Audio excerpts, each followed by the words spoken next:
Започвам. Къде го? Айде пики. Здравей! Давай. Я кажи сега, какво става с магазина за алкохол? Магазина с алкохол ще стане за Коледа. За Коледа? Да. Ама ще има нови... Не е сигурно, ще стане за Коледа, защото може да се проточи още. И друго? Така, значи... Нали помня, че съм францисканския монах? Францискан, да бе, да. Така, значи има за тебе, има задача от манастира. Да. Манастир има задача, там има млади калугерки 6. 6, които казаха, че е много важно. Да.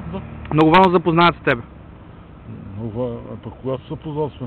И ще се запознаят. Казаха тук около коледните празници, тък му да се съчетаят нещата, нали, по църковно, по канон и да се запознаят с теб. Ама кога?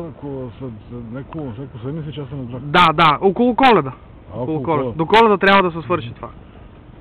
Това друго, какво имаше да кажем такова, че да попалиме тия тук пикаделите, където да домраш има доста от Швеция, качествени стойки направо на много изгодна цена, за да биха доста достъпна.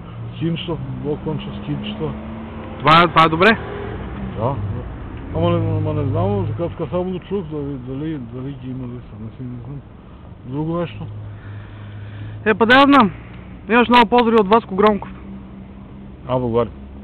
Той каза, че не е могъл да ти изкара на едно кафе трева да седнете да пиете, ама айде да. Кога седнем някой път да вземе интервюто, как си трябва? Да вземе интервюто?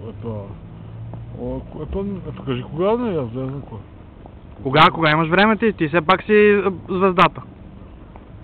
Нещо казвам. Няма ли? Не. Добре. Добре, това. Айде.